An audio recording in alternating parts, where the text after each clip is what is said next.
வணக்கம். Welcome to Thanjavur சமையல். Mutton குழம்பு எப்படி டேஸ்ட்டாக வைக்கிறதுன்னு பார்க்கலாம் வாங்க. இப்போ மட்டன் நல்லா கழுவி எடுத்துகிட்டு வந்திருக்கேன்.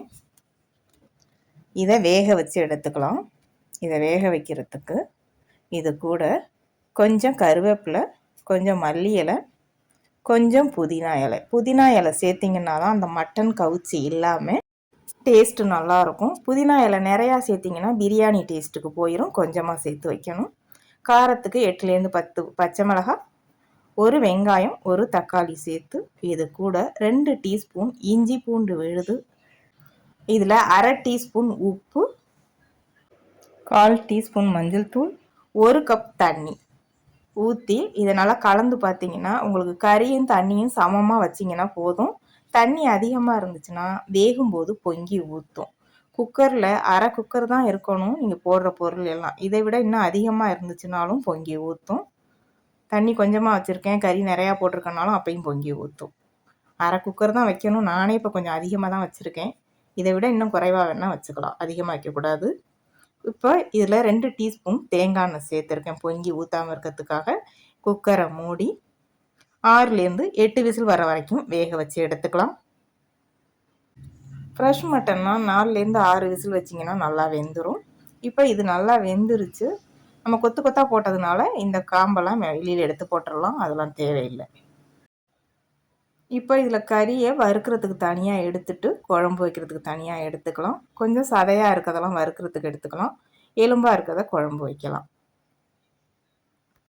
இதை வறுக்கிறதுக்கு எடுத்துட்டேன். இதை குழம்புக்கு வச்சுருக்கேன். இது ஒரு அரை கிலோ கிட்ட இருக்கும். ரெண்டையும் தனித்தனியாக எடுத்து வச்சுட்டு இப்போ இதை குழம்பு வைக்கலாம். இப்போ இந்த கறி தண்ணியிலே நீங்கள் ரசம் சூப்பு வைக்கிறா இருந்தால் இந்த தண்ணியை வடிகட்டி வச்சுக்கலாம். இப்போ எதுவும் வைக்காமல் குழம்பு வைக்கிறா இருந்தால் இந்த தண்ணியோடு சேர்த்து குழம்பு வச்சுக்கலாம். குழம்பு வைக்கிறதுக்கு ஒரு 4 டேபிள் ஸ்பூன் கடலெண்ணெய். எண்ணெய் நல்லா சூடானதுக்கப்புறம் தாளிக்கிறதுக்கு கொஞ்சமாக பட்டை, கிராம்பு, நட்சத்திர சோம்பு எல்லாம் கொஞ்சம் கொஞ்சம் தான் சேர்க்கணும், நிறையா சேர்க்கக்கூடாது. நிறையா சேர்த்திங்கன்னா வாசனை அதிகமாகி சாப்பிட முடியாது. இது நல்லா பொரியணும். பொரிஞ்சதுக்கப்புறம் 1/4 டீஸ்பூன் சோம்பு, அதுவும் பொரியணும். பொரிஞ்சதுக்கப்புறம் இது கூட கருவேப்பிலை சேர்த்துடலாம். இது கூட 15லேருந்து 20 சின்ன வெங்காயம். சின்ன வெங்காயம் சேர்த்து வைக்கும்போது தான் குழம்பு நல்லா டேஸ்ட்டாக இருக்கும். வெங்காயம் நல்லா வதக்கிக்கலாம். நல்லா இந்த அளவுக்கு வதங்கினதுக்கப்புறம் இது கூட 2 தக்காளி, அதையும் வதக்கிக்கலாம். வெங்காயம் தக்காளி சீக்கிரம் வதங்குறதுக்காக அரை டீஸ்பூன் உப்பு சேர்த்து இதை நல்லா வதக்கிக்கலாம். உப்பு சேர்த்து வதக்கும் போது வெங்காயமும் தக்காளியும் சீக்கிரம் வதங்கிடும். அதே சமயம் குழம்பு கொதிக்கும் போது முழுசாக இருக்காது, நல்லா கரைஞ்சி போயிடும். இப்போ இது கூட உருளைக்கிழங்கு, முருங்கைக்காய், கத்திரிக்காய் சேர்த்துருக்கேன். கொஞ்சம் கொஞ்சம் தான் சேர்த்துருக்கேன், நிறையா சேர்க்கலை. இது மாதிரி காய்கறி சேர்த்து வைக்கும்போது மட்டன் குழம்போட டேஸ்ட்டு இன்னும் நல்லாயிருக்கும். சேர்க்காமலும் வைக்கலாம், நம்ம விருப்பம்தான், எப்படி வேணாலும் வச்சுக்கலாம். இது கூட இன்னும் வேறு என்ன காய்கறியெல்லாம் போடலான்னா முள்ளங்கி, அவரைக்காய் அதெல்லாம் சேர்த்து வச்சிங்கனாலும் டேஸ்ட்டும் நல்லாயிருக்கும். இப்போ காய் நல்லா வதங்கிருச்சு.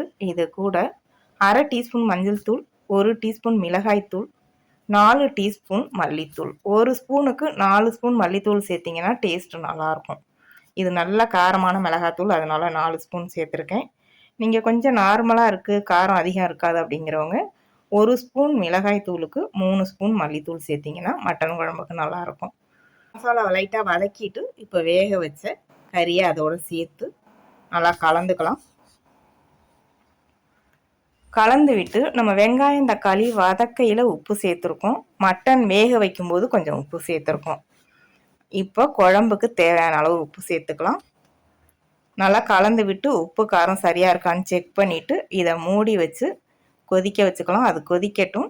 கொதிக்கும் போதே அதுக்கு தேவையான தேங்காயை அரைச்சிட்டு வந்துடலாம். 1/4 மூடி தேங்காய், 4 சின்ன வெங்காயம், 2 டீஸ்பூன் சோம்பு, இது கூட 1 டீஸ்பூன் கசகசா சேர்த்திங்கன்னா டேஸ்ட்டு ரொம்ப நல்லாயிருக்கும். இருக்கவங்க சேர்த்து செய்யுங்க, கண்டிப்பாக அது சேர்த்திங்கன்னா தான் குழம்பு மட்டன் குழம்பு டேஸ்ட்டு வரும். இப்போ கொஞ்சம் துருவிட்டு இதுக்கு தேவையான அளவு தண்ணி ஊற்றி இதை நல்லா நைஸாக அரைச்சிடலாம். தேங்காய் ஊற்றுறோம் அப்படிங்கிறதுக்காக அளவுக்கு அதிகமாக தேங்காய் ஊற்றினீங்கன்னாலும் குழம்பு டேஸ்ட்டு நல்லா இருக்காது. மட்டன் குழம்புக்கு மல்லித்தூள் தான் அதிகமாக இருக்கணும், தேங்காய் கொஞ்சமாக இருக்கணும். நல்லா குழம்பு இந்த அளவுக்கு கொதிக்கணும். காய்கறி நல்லா வெந்திருக்கான்னு செக் பண்ணிடலாம். இப்போ இது நல்லா கொதிச்சு காய் நல்லா வெந்துருச்சு. இப்போ அரைச்ச தேங்காய் அதோட சேர்த்து கலந்து விட்டு திரும்பவும் மூடி வச்சு 5லேருந்து 7 நிமிஷம் நல்லா கொதிக்க வச்சுக்கலாம். இப்போ காய் நல்லா வெந்ததுக்கு அப்புறம் தான் நம்ம தேங்காய் சேர்த்துருக்கோம். தேங்காய் கொதிக்கிறதுக்கு மட்டும் 5லேருந்து 7 நிமிஷம் கொதிக்க வச்சு எடுத்துக்கலாம். தேங்காய் சேர்த்ததுக்கு அப்புறம் அடி பிடிக்கும். அடி பிடிக்காத அளவுக்கு கலந்து விட்டு நல்லா இந்த அளவுக்கு கொதிக்க வச்சுக்கலாம். இப்போ இது நல்லா கொதிச்சிருச்சு. இப்போ இதை தாளித்து எடுத்துக்கலாம். தாளிக்கிறதுக்கு 2 டேபிள் ஸ்பூன் கடலெண்ணெய்.